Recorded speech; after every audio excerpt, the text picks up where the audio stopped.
बिस्मिल्लाहिर्रहमानिर्रहीम। अस्सलामुअलैकुम वरहमतुल्लाहि वबरकातुहू। मुअज़्ज़ज़ ख़वातीन व हज़रात, मैं उम्मीद करता हूँ आप सब खैरियत से होंगे और मेरी दुआ है अल्लाह रब्बुल इज़्ज़त आप तमाम की नेक मुरादों को पूरा फ़रमाए।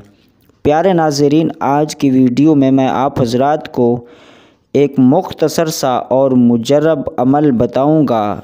ये छोटा सा वजीफ़ा है, ये कर्ज़ की अदायगी का वजीफ़ा है।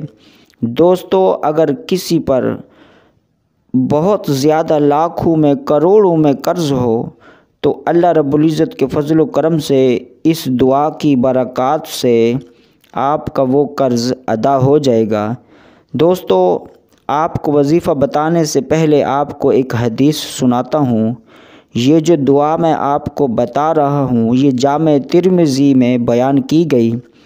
हुज़ूर ताजदार कायनात सल्लल्लाहु तआला अलैहि वसल्लम ने सहाबा कराम से फ़रमाया, जिस पर बहुत ज़्यादा कर्ज़ हो, पहाड़ के बराबर भी अगर किसी शख्स पर कर्ज़ हो, वो इस दुआ को पढ़े तो अल्लाह तबारक व तआला इसकी बरक़ात से, इस दुआ की बरकत से अल्लाह तबारक व तआला उसके कर्ज़ का कोई ना कोई समा पैदा कर देगा। दोस्तों, इस दुआ को पढ़ने वाले को बेशुमार इस दुआ की बरकतें नसीब होंगी।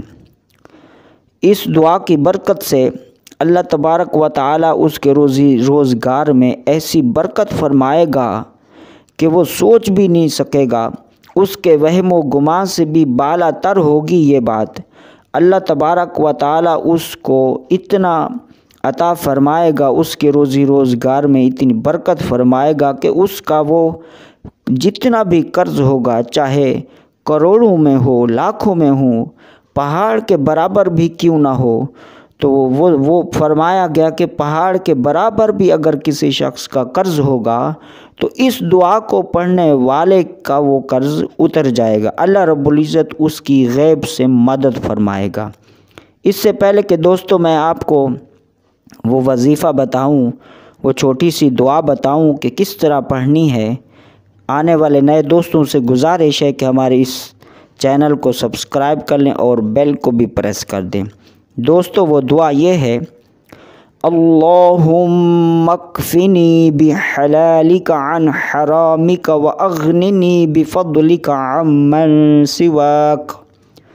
दोस्तों, एक बार फिर समात फरमा लें, अल्लाहुम्मा अक्फ़िनी बिहलालिका अन हरामिका व अग़निनी बिफ़द्लिका अम्मन सिवाक। दोस्तों, इसको पढ़ना किस तरह से है?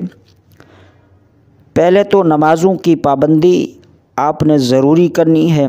नमाज़ों की पाबंदी करेंगे तो अल्लाह रब्बुल इज़्ज़त की इनायात और इस दुआ की बरक़ात आपको ज़रूर नसीब होंगी।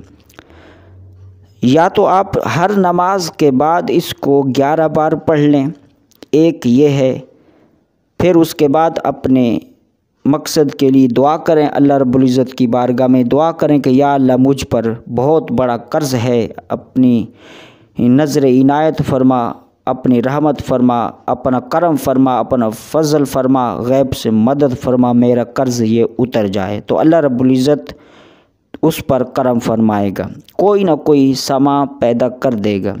फिर दोस्तों, अगर आपसे इस अमल की पाबंदी नहीं हो सकती तो फिर आप दोस्तों 7 दिन तक या 11 दिन तक कर लें, कोई समा पैदा ना हो तो आप फिर 41 दिन तक इसको रात को इशा की नमाज की अदायगी के बाद इसको 111 मरतबा रोज़ पढ़ें। पहले तो 7 दिन तक 111 बार पढ़ें।